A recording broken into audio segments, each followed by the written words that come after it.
just had 10 in June, and I was literally about to get them fixed, and I got pregnant again. Oh, you guys were next level. All right. It is 6:30 p.m. on December 8th, 2025. Calling to order the Newmarket Budget Committee. We'd all rise for the allegiance.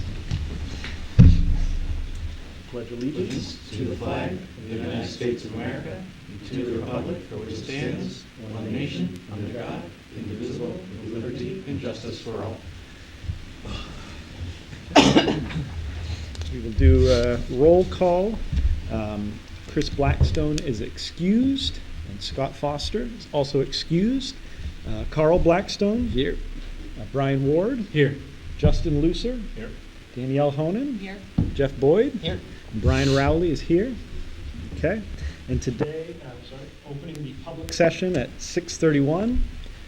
And seeing no members of the public, we'll close the public session at 6:31.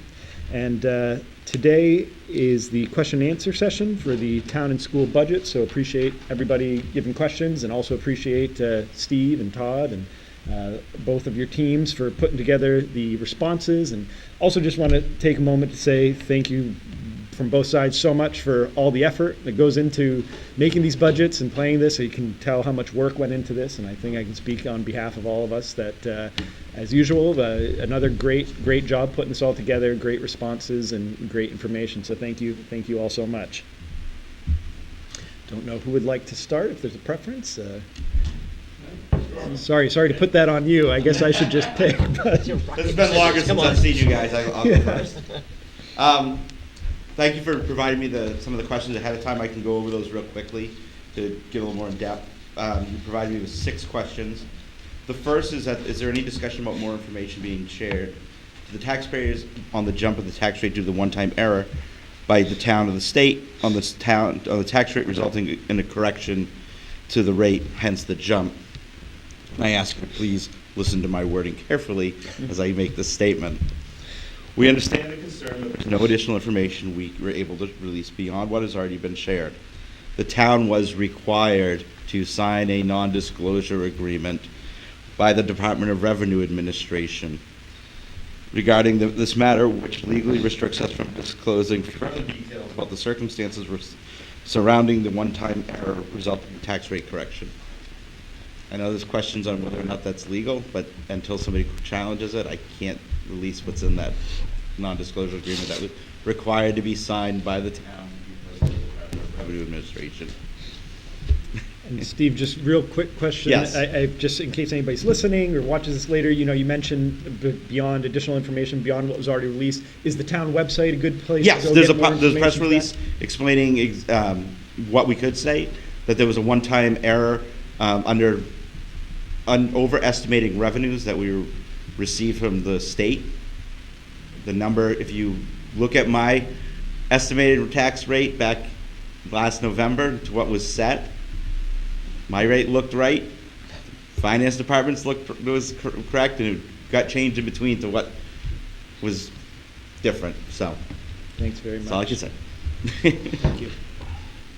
The next is, can you describe timeline for succession planning in the budgeting process if there's any anticipation of retirement?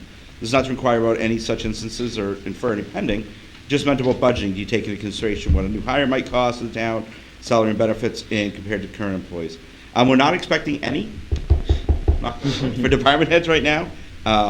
So we don't have any active succession planning adjustment built into the budget cycle. But yes, we do. If we know somebody's retiring, we try to either make up some of the funds by not filling the position for a little bit, or having an acting individual, so there'll be a vacancy. Some of that money will go into recruitment, other costs there. We also do have a capital reserve fund that helps offset any earn time that they may have, so it doesn't always hit their budgets. Before I got here, say if an officer left and they had 4 weeks of vacation on the book, the police chief would have to find that money in his budget, versus now we have a capital reserve that we can go to in order it doesn't impact operations. The next one is, please provide insight regarding the current and anticipated situation regarding police staffing. Are we currently at the desired staffing levels and and felt to be competitive with nearby communities, or with towns such as Exeter recently announcing sign-on bonuses, do we anticipate further measures required to keep the police adequately staffed? Last year we had that 1 year wage correction, which was a significant increase to make us more competitive. That went before the voters. Right now, the department's fully staffed.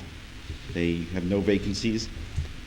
As for competitiveness, we're actively addressing those with the current collective bargaining agreement negotiations. While other communities like Exeter are rolling out sign-on bonuses, we're working with the negotiation process to make sure we remain competitive and able to retain the staff we have without constantly chasing short-term incentives.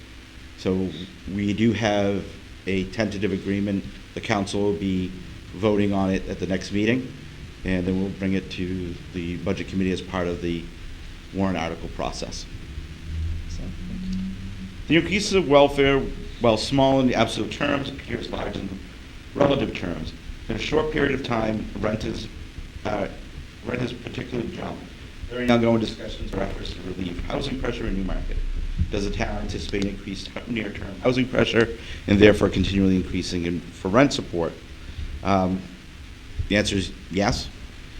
We are actively looking at ways to relieve housing pressures through the ongoing master planning process and potential zoning ordinance changes, as well as exploring other incentives that could help broaden housing options in towns, such as there's a 79E tax what we use for the mills, which is for historic preservations.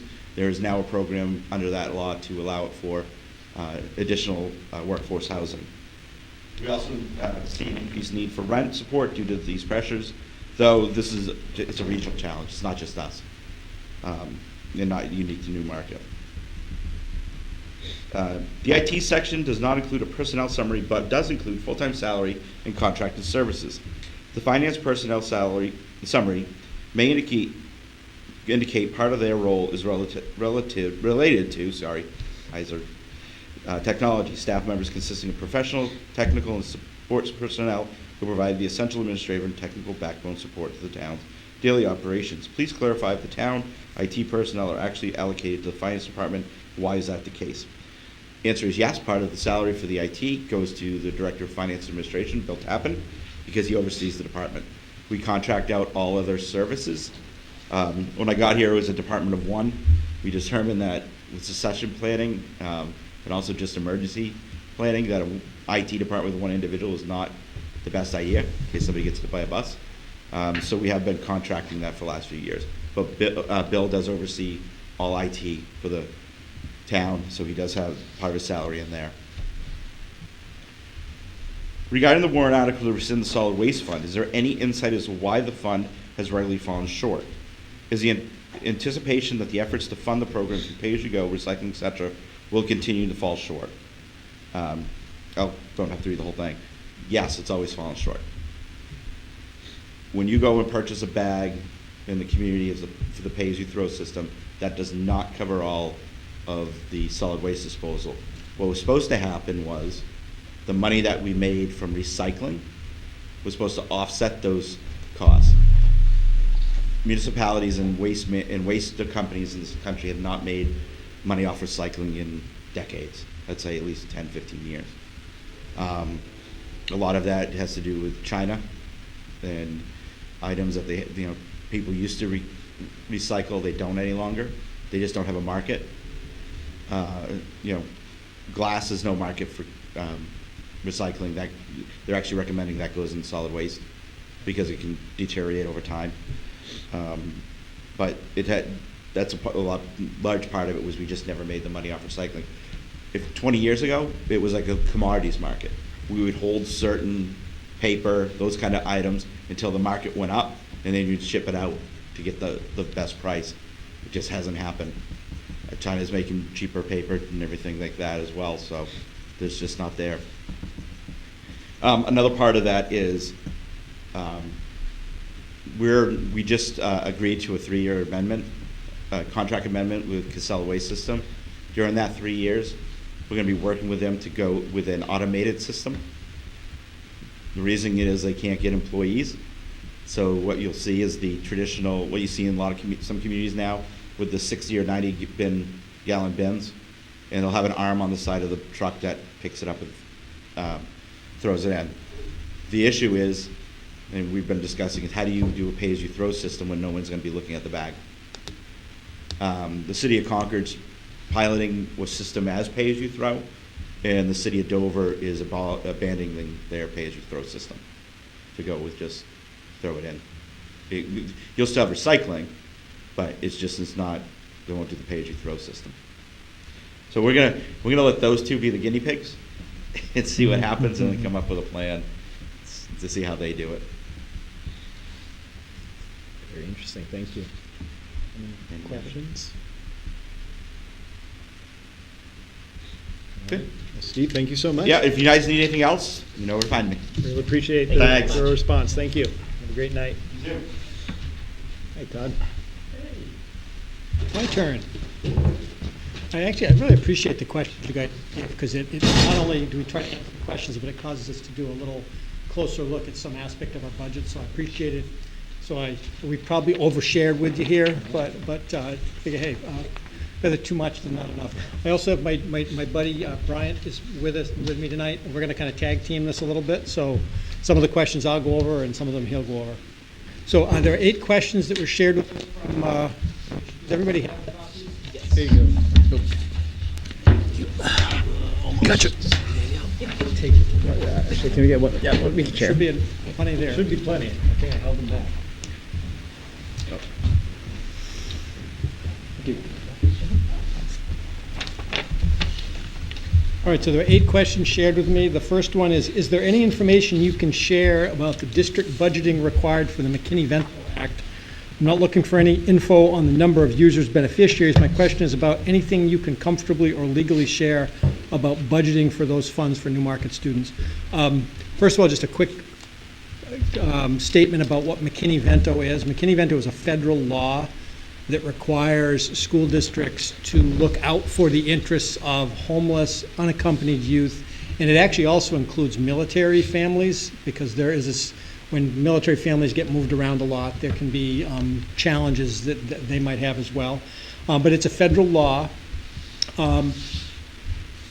It is probably one of the most highly variable things that we deal with. I mean, I would say for the first couple of years that I was here, I mean, we were not spending more than a few $100s a year on issues related to McKinney-Vento. Last couple of years, we have seen an uptick in it. So, like, really the places where we see the most is transportation. And so for this upcoming year, we have $24,000 in the budget for transportation. We may or may not need to use that, but we do put that aside. And actually, based upon last year, that's about how much it cost us last year. A lot of times what you're dealing with is you might have a child or a family who has lost their residence in Newmarket, and they're living temporarily staying somewhere in another community, and we have to transport them. So it means sending transportation to another community and driving them here for the duration of however long that transition takes place. So that happens. Staffing is the other area. Erica McNeil, our student services director, is officially our McKinney-Vento homeless liaison. So you could argue a portion of her salary is part of that cost. And then obviously we have a district social worker as well as multiple counselors. And when issues come up, some portion of their role shifts into looking out for students with those needs. Training, there's mandated trainings we have to do. So we do have a training suite that we require all employees to go through every year that reviews all of the standards, and McKinney-Vento is one of the training things there. And also, there is a regional McKinney-Vento group that offers trainings to our liaisons and the people who are implementing McKinney-Vento related things, particularly when there's a change in interpretation or something, that's provided. And then the last thing, Title I is one of our federal grants, and by law we're required to earmark a portion of those funds for McKinney-Vento students. We have been earmarking $1,000 for as long as I've been here. And typically what happens is you start out with a certain amount allotted in the grant, and then at some point if a need kicks in, you shift things around the grant, and we don't necessarily only spend $1,000, but that's what we start with when we build our budget. So those are the budgetary things. Any questions on McKinney-Vento? I'm going to invite Bryant. He's going to talk about the next 4 questions. So the next one is related to food service, and the question was, how is any shortfall handled at the end of the year? For example, created by family situations where the students ran into negative dollar amounts in their accounts. The question is not about free and reduced populations being helped out through food service accounts, rather about the one-offs or maybe more frequent family use without timely account payments. So New Hampshire law does require schools to provide at least one meal during the school day to every student if they ask for it, regardless of their ability to pay. So that situation, combined with some families just losing track of their child's meal balance, frequently results in negative meal balances. And we account for these funds as a receivable on our balance sheet, and the negative meal balances transfer over to the following school year. We do send out weekly notices to all families with negative balances, and once a month we provide principals with a list of students that have negative balances more than $30 as follow-up. Per school board policy, principals then work with the families to develop a payment plan. But despite these interventions, we do currently have a receivable balance of about $18,000. We try to be very aggressive for seniors to resolve all fund balances before they graduate. And these negative balances are often addressed through donations. So for example, a family with a positive balance may choose to donate that to one with a negative one. Also, at the end of the school year, the school board can decide to forgive debt for families that are struggling to pay. For example, families that had previously been on the free and reduced lunch program. Just as a data point, last year during fiscal year 24-25, the school board decided to forgive $6,735 for uncollectible debts. And we account for this as a realized loss in our food service fund. Any questions about the food service question? Okay, so the next question, number 3, I'll just read it. Is there any discussion or research from the district's financial office concerning being able to pay the preschool tuition by a credit card instead of only cash or personal bank check? So it's important to note that there are cost implications for using credit cards, most notably transaction fees, which are typically 2 to 4% of the transaction amount, or it could be just a flat fee. For example, we use a vendor that charges a fee of $3.25 per transaction for using credit cards to fund school meal balances. And you may have noticed in the town clerk's office that their practice is to pass on that transactional fee to the user. So often these transaction fees, you may not notice them because they're actually baked into the price that you see on the store shelves, but they are there. Additionally, there are operating expenses related to the setup, licensing, and subscription fees that we would need to pay to a vendor that provided payment processing and account maintenance. I've estimated some of these costs in a table on the memo. For example, setup fees could be up to $500. Subscription fees could be up to $50 per month. Licensing fees could be up to $2,000 per year. And some hardware costs, for example, for a point of sale reader, those go at about $70 each. So currently, Newmarket has 17 preschool students. That equates to about 150 payments per year. So while we acknowledge that it would be more convenient for some parents to pay by credit card, we don't think it justifies the added expenses for that would be required to set this type of system up. Any questions? Okay, the fourth question is to please provide more details on how the 20% or more insurance rate increase estimate was arrived at. Appreciate that this is only an estimate, but I'm wondering if this is a town-specific estimate, a statewide forecast, etc. So School Care, who's our pooled health insurance administrator, gave all its members an estimate rate increase. They gave a range of 8 to 35% for this coming year, with the average expected to be 17.5%. So we estimated a 21% increase to be slightly conservative based on these projections. We also thought it was reasonable given that last year we initially budgeted a 6.5% increase, but the actual increase ended up being 12.5%, and this is a result of our original provider selected New Hampshire Interlocal Trust. They actually left the market. As a result, we had an additional $152,000 in health insurance expenses that were not budgeted for in this current year. Added on top of that, there was a $417,962 assessment charged for School Care to replenish its reserves that had been depleted because of much higher than forecasted medical claims for the past 2 years. So if you factor in these additional costs from the proposed budget from last year, what we're proposing this year is a 4.2% increase from the actual expenses that we expect this year. We have recently received the final rate increase from School Care, and that ranges from 12.6% to 26.5%, and that depends on the health plan. Overall, the School Care quote for Newmarket was 16.9%, but the final expense increase will depend on subsequent discussions that we're going to have with the Teachers Collective Bargaining, CBA, as well as individual plan elections of all employees, and these are typically made in spring, so that will be in 2026.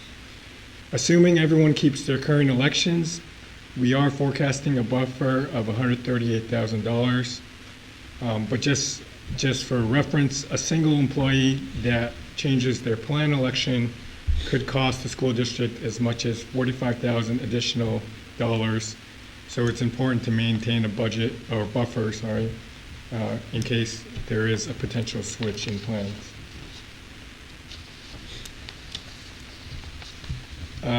The next question is also related to health insurance, so I'll just do that one and then stop for any health insurance related questions.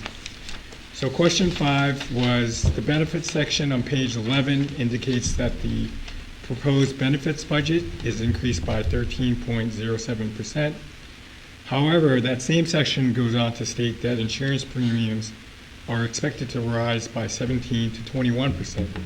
Please clarify this discrepancy between the proposed budget and the anticipated cost increase. So in addition to health insurance in that benefits bucket, there's also dental insurance, FICA, which is Social Security and Medicare, and then contributions to New Hampshire retirement. So the entire package of that aggregated is at 13.07%. Pulling out health insurance on its own, the expected increase to health insurance we forecasted at somewhere between 17 and 21%. In comparison, dental insurance premiums increased by 4.5%, and New Hampshire retirement actually went down this year, or it will go down next year, just slightly, less than 1 percentage point. So I've included a pie chart in the memo, and health insurance makes up 51% of that benefits bucket. So those are the 2 questions related to health insurance. Happy to answer any questions on those. 2 kind of broad questions. Yep. Just the first on School Care. Do you know what kind of the pool is? Is that New Hampshire-wide? That's statewide, correct? Is our pool? I believe it's around 90 entities. School and municipal entities. Okay. In New Hampshire only. Okay, excellent. Yeah. And then, yeah. oh, sorry, I didn't mean to cut you off there.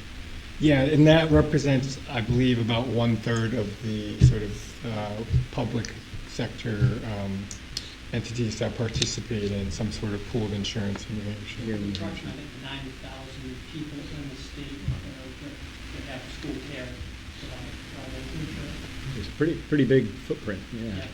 And then just my other question, I guess it's maybe even less of a question, but I'm just, one employee changing their plan election, $45,000. I didn't realize individual decisions like that would create such a large kind of change. Does school care offer like different kind of tiers of coverage, or is that like adding family members, do you know? I guess you just... Yeah, so that's the most extreme example, but a real one that we actually had to deal with this year is we offer, if they opt out of taking insurance from us, we offer an insurance buyback, which can typically it's either $500, $1,000 for a single person, up to $3,000 for a family. So if that person opted out and then chose the most expensive family plan, and I believe this is the situation where their spouse lost their employment, they had previously been on their family plan from their spouse's employer, and then they had to go on to the family plan under our insurance, and that was over $40,000 differential. That makes sense. Yeah, it just drives home the variables that you're working with in these forecasts that you can't. Yeah, you just don't know what's coming and how impactful it can Just be. add too, I mean, we talked a couple of times about the health assessment that we got from school care, and our strategy to pay that back was 1/3 of it is coming from our health and benefits trust fund. The reason we originally set that up was not to pay for health assessments. It was to deal with exactly what we're talking about here, which is people making plan selections at the last minute that we have no ability to plan for. So it's important to note that another reason to argue why having that extra $138,000 is valuable is we don't have, until we replenish it, we don't have a trust fund to tap into should people make different decisions. And given the health insurance market right now, there's a really good possibility that people are going to be looking around trying to find better plans, particularly if their employer plan falls apart or, has a really high deductible or something. Because the one thing we do in public schools is provide good insurance. Speaking of which, how robust are you forecasting the school care's commitment to the local market being? Are you guys coming up with contingency plans? I mean, I'm aware of the fact that, I'm very sympathetic to the fact that these plans are just getting squeezed out. And I see Interlocal Trust just said we can't we can't operate in this environment anymore. I mean, is there plan Bs for school care? We just had a health benefit committee that reviewed there are basically two pooled options in the state right now.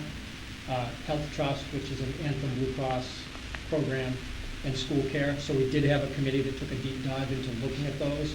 And given the variability that exists in the market, the decision was to stick with school care for one more year, but continue to study the market. There is a growing private market that is starting to pick up some steam, so there may be other options that don't exist in a firm way yet. But for next year, we're confident that school care will get us through next year. I don't know that there are long-term solutions though, because obviously one more assessment like they've just given us and we'll have no choice but to go someplace else.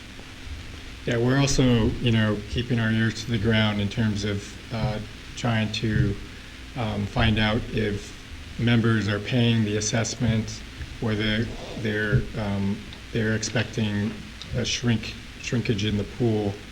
So we've asked some of these questions, and we definitely need to kind of keep the feelers out from other districts to see what's happening. And we've done a little bit of the legwork with the research with Health Trust in case we, sort of worst case scenario, we do need to make a switch quickly. Okay, so the next question is regarding the 306s, and Patty Wands arrived just in the nick of time because this is her expertise. So I'm going to invite Patty to come up and address this one. You want to take this one, Patty? Just read the question of the record and then talk about it. Sure. Good evening, everyone. Okay, so the question was, please provide more insight into the 306s and how you anticipate these changes impacting Newmarket and students. And are there expected to be costs in future years to accommodate for these changes?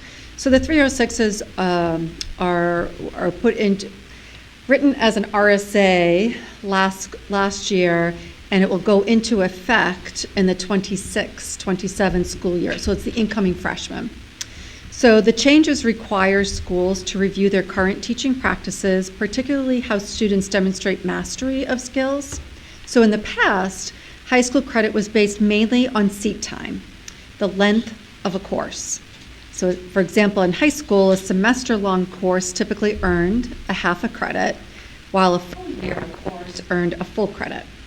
Under the new 306 guidelines, schools are now identifying specific competencies covered in each course and determining how students will show they have mastered those skills or competencies.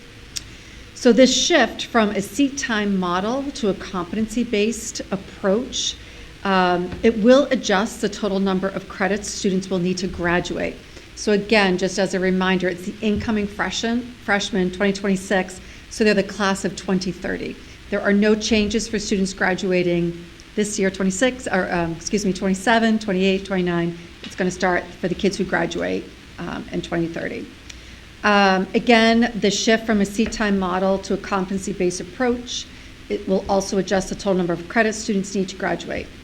Some additional credits and competencies will be integrated into existing courses, and instruction will evolve to address these updated expectations.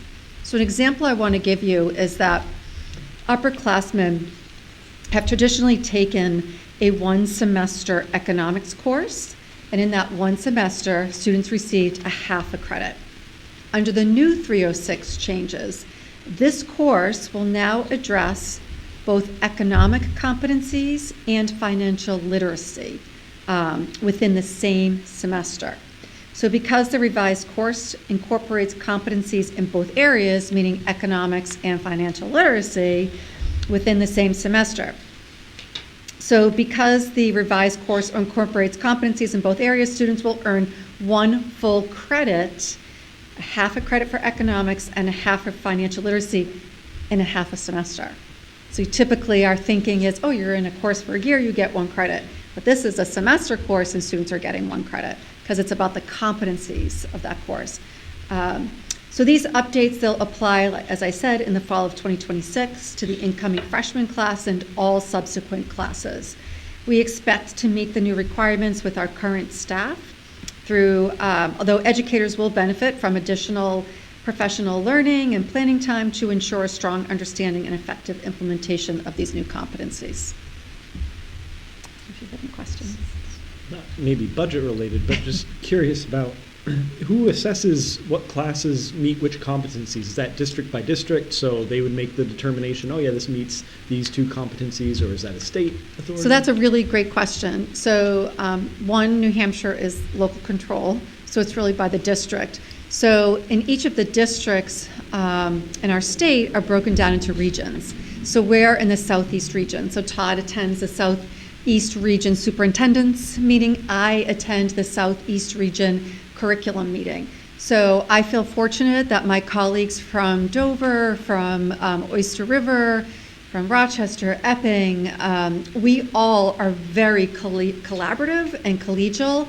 So because what we don't want to happen is for our students to bear this burden of, I live in Newmarket and for some reason now I'm living in Madbury, which would be Oyster River District. So we want to ensure that we're all working together. So when a student goes to another high school, maybe as a junior, they're like, oh, well, you missed that credit freshman year. Now you're going to have to, do double duty to make up that credit. So we're really working closely together. I feel very fortunate with the colleagues that I work with around the Southeast region that we really are supportive of one another because it's about the kids. That's what's impacting them most, not so much the adults. Thank you. Yeah.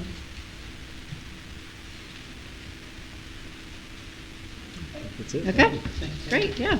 And actually, just on that, one other note there. In the past generation of the Department of Education, they used to issue a thing called technical advisories that gave us guidance. And in the last 4 or 5 years, the department has stopped doing that. So a law will get passed that will require us to do something, and then they won't give us any guidance.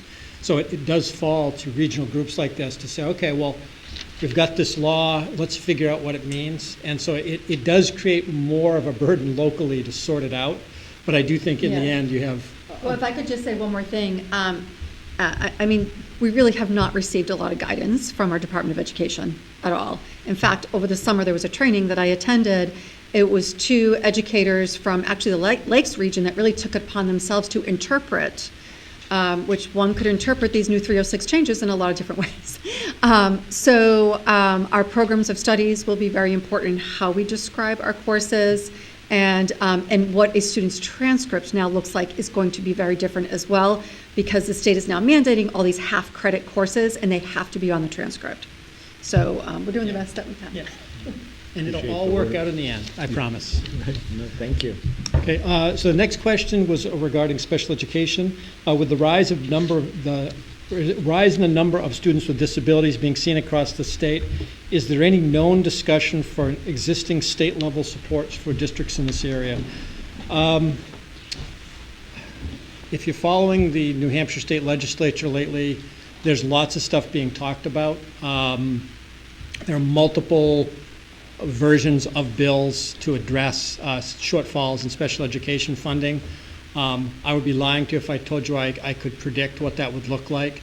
Typically what happens with special ed funding, we're always a year or two behind, so they'll be looking back 2 years from now and saying, oh, this is what we should have given you then, and then they'll go back and adjust.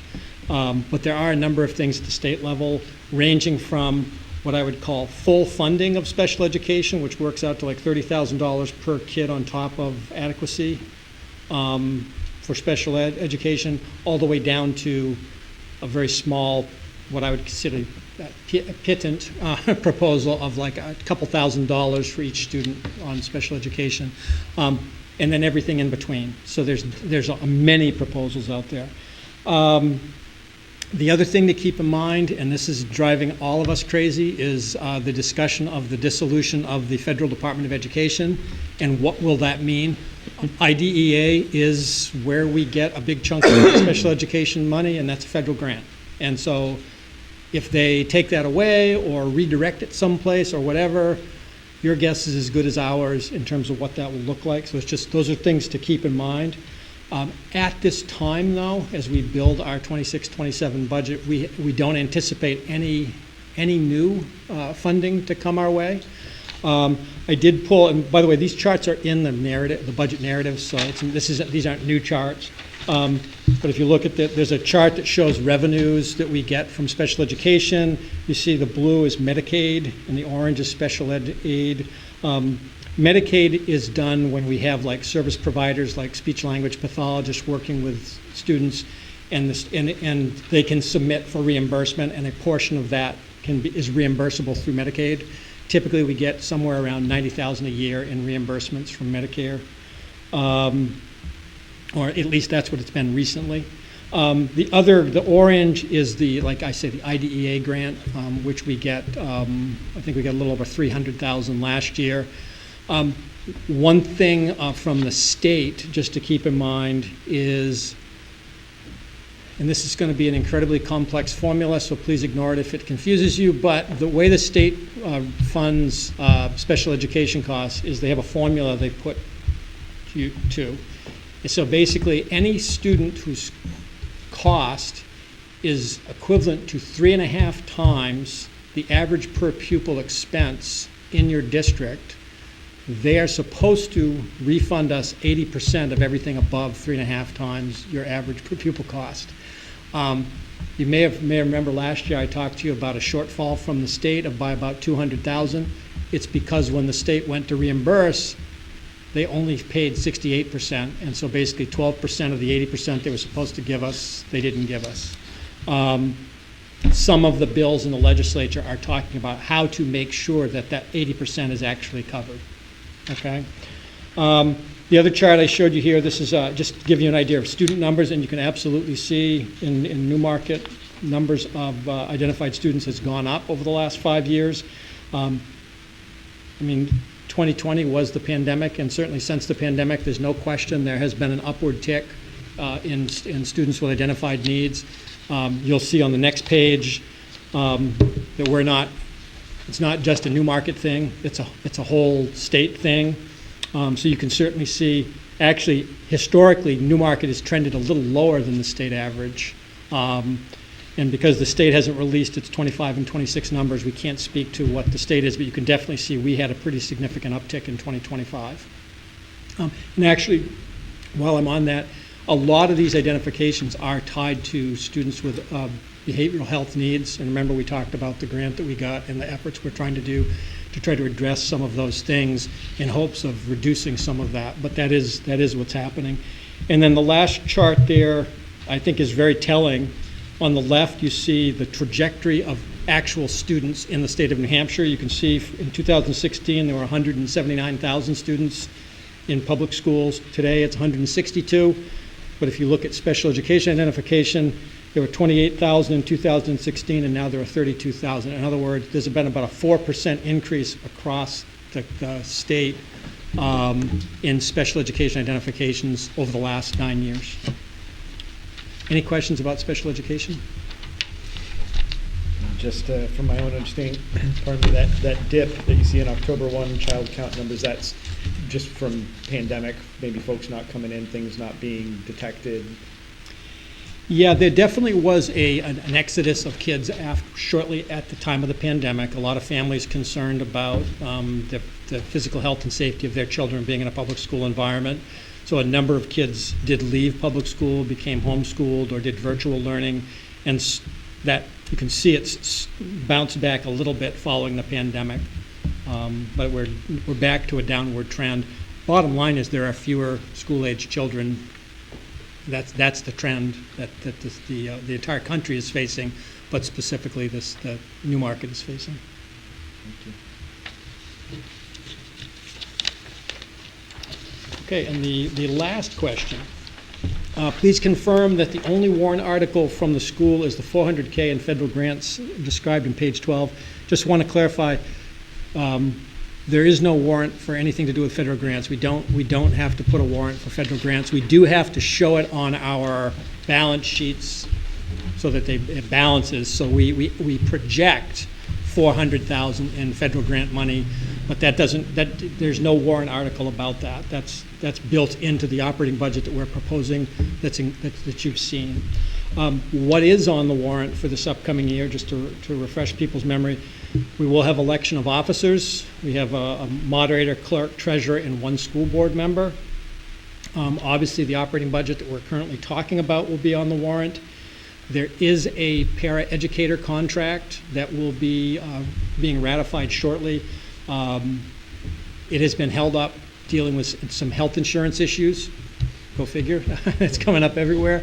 We hope to have that resolved before the holidays, so we'll be able to give you an exact accounting of what the cost of the new para contract.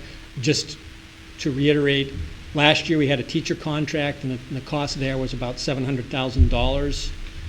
Para contract is nowhere near that. It's going to be in the $130,000-ish up because there's fewer employees in that group, and they are not paid at the same level that professional educators are. So there will be a contract. There will likely be 2 warrant articles for trust funds. The board has not decided the strategy that they want to use for funding them.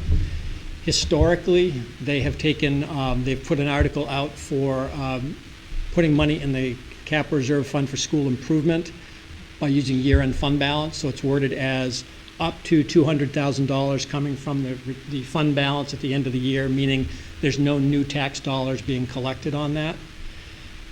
And then the other warrant article, there will probably be one to begin to replenish that health benefits fund that I just talked to you about that has been depleted. Clearly, we don't want to be in a place where we have no fallback position on health insurance costs, because that is very much an issue. The last conversation we had at the board table about funding those 2 warrant articles, I think there's some thought that maybe one of them should be an appropriation article, meaning it's funded outside of the budget, and one not, to try to minimize its impact on taxpayers.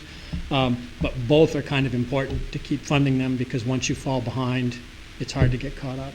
And then the last warrant article that might be on the warrant is the board has been talking about proposing changing the term lengths for the moderator, clerk, and treasurer to align with the same terms that the town uses, because we have one-year terms, and I believe the town has, does anybody know, 2 or 3-year terms? I'm trying to remember. But the people who serve in them are the same people, and they get very frustrated having to run all the time, so they'd rather be on the same cycle.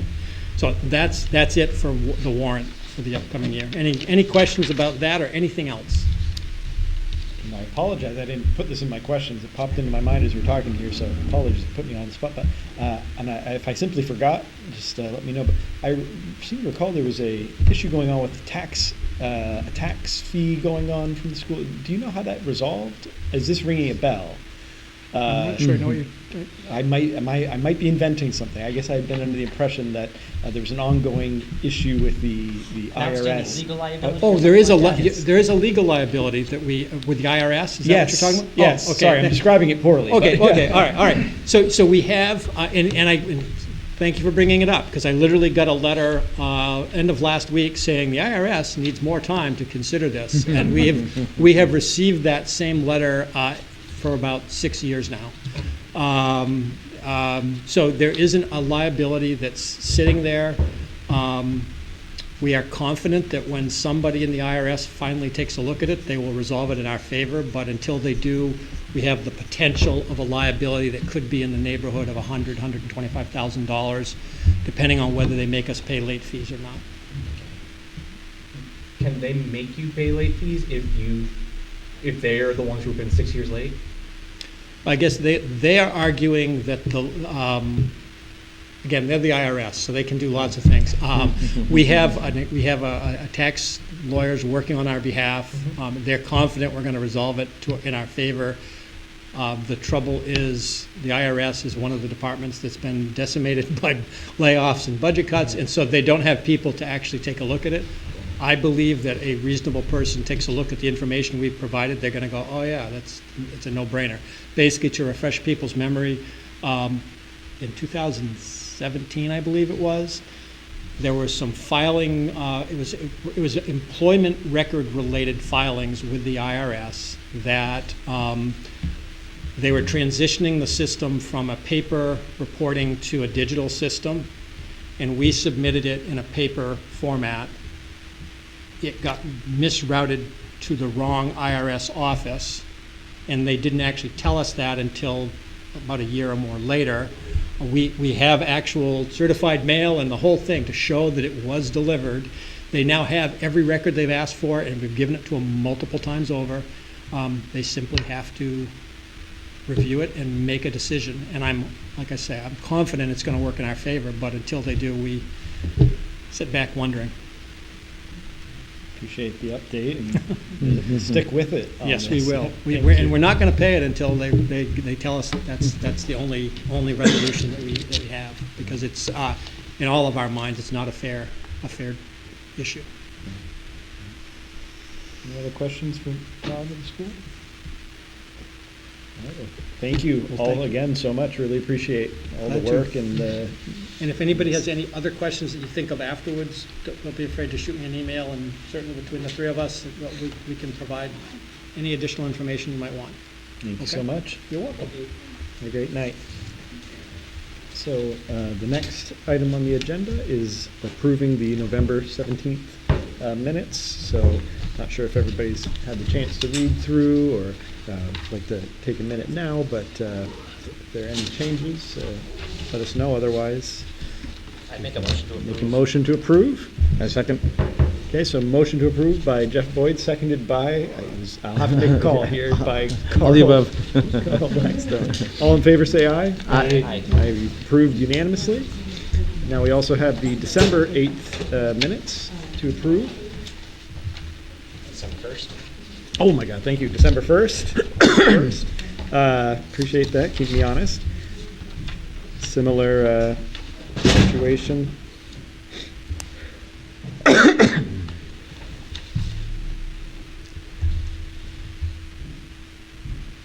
read those before, so I guess I'll go ahead and just make a motion to approve again. Okay, motion to approve by Jeff Boyd, I second that motion. seconded by Carl Blackstone. All in favor, say aye. Aye. Approved unanimously.